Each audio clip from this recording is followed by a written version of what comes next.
something that you are definitely not going to hear about at the Democratic National Convention going on this week. Have you seen any of it? I can't. No, I haven't. No, you know. I can't.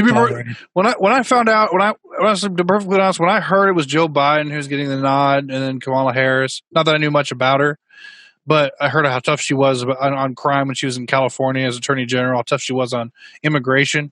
I was like, you know what? As a conservative voter, Biden and Harris don't scare me that much.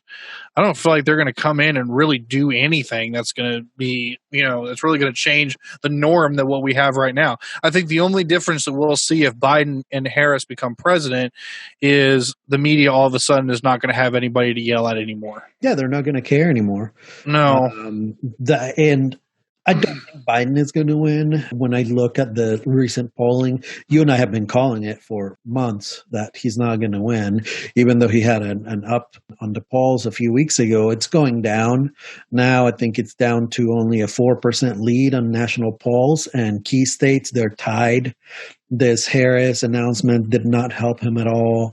Which is really strange to me, but it also puts my faith back in humanity, because I thought as soon as Biden announced a woman of color as her running mate, all of a sudden, the African American community would, you remember when Barack Obama got the nod as the nominee? I mean, it was crazy. It was. Every Black American from sea to shining sea was wearing Obama shirts and marching in the streets with Obama. It was huge. Mm-hmm.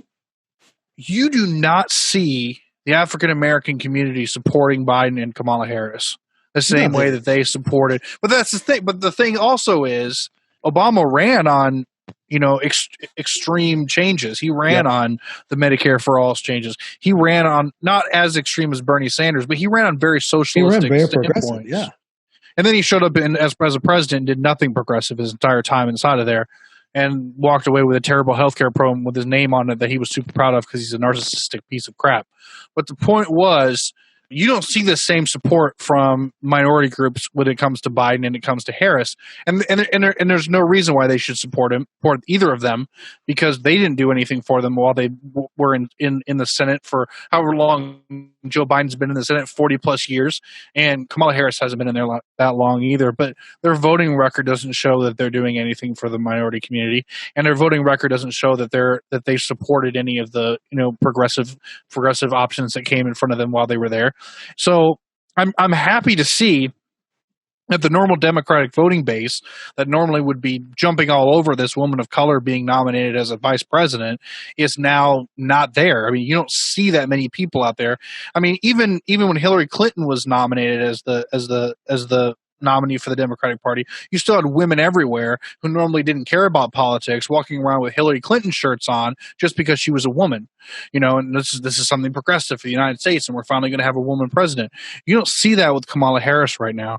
And I think the American people are starting to become tired of the same thing.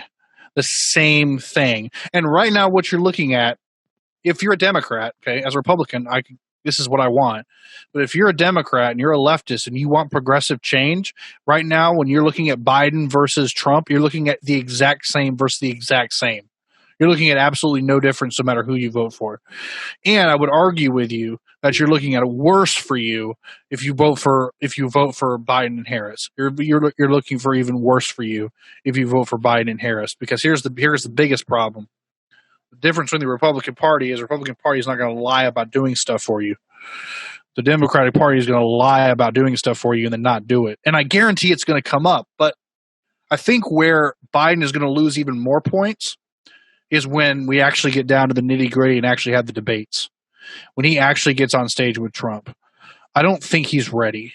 I don't think he's mentally ready to face what's going to happen on there. What I'm super excited to see, though, is I'm super excited to see Pence and Harris. That's what I'm kind of excited to see. That might be a way more interesting debate. Yeah. I think that'd be way more interesting. I hope they do a vice president debate. I really hope they do, because Pence is a smart guy, but he's a lot softer spoken than Trump is, and a lot different. And we saw how outspoken and loud Kamala Harris can be, and I think it might. I don't know.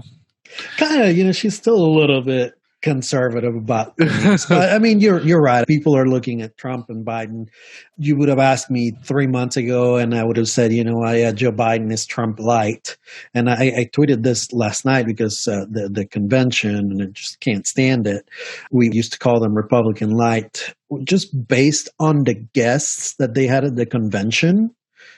It's a full-on Republican. The Democratic Party has turned out to be a Republican Party. And everybody is saying, oh, yeah, vote for Biden. You're going to be able to pull him to the left.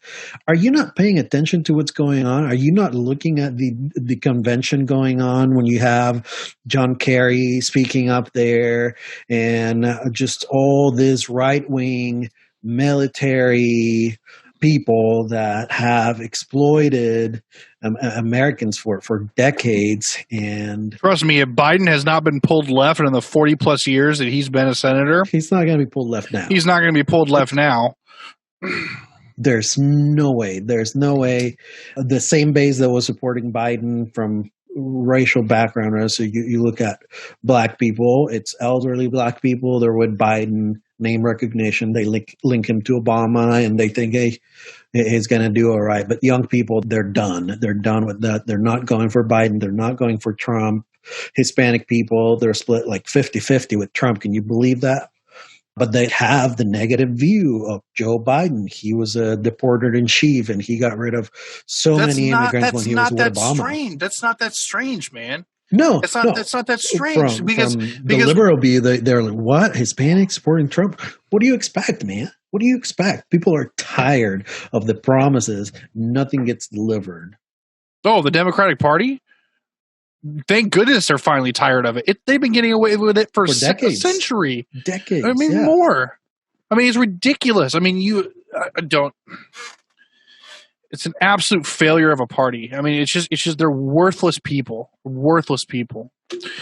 and who have even failed when they actually hold the highest office in the land, right? Which is kind of gone back and forth.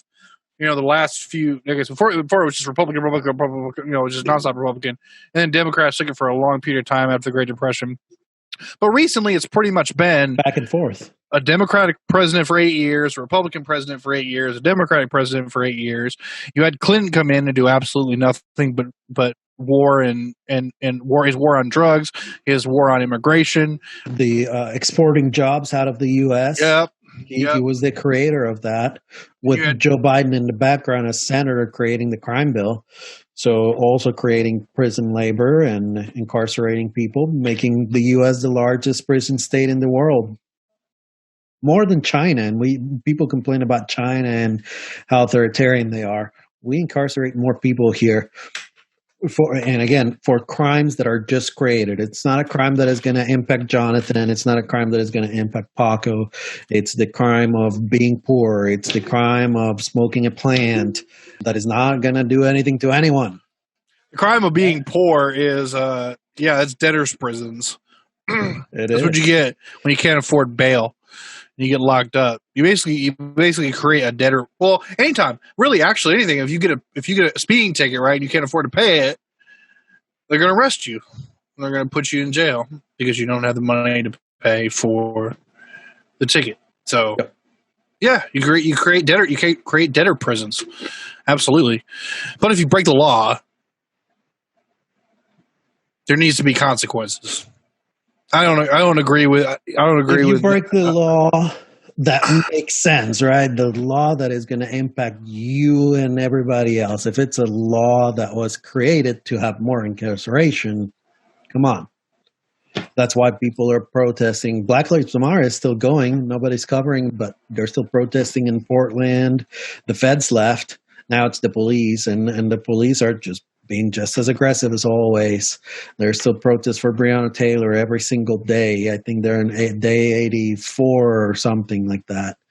So, but not getting any coverage. The mainstream media is still focused on Trump, Biden.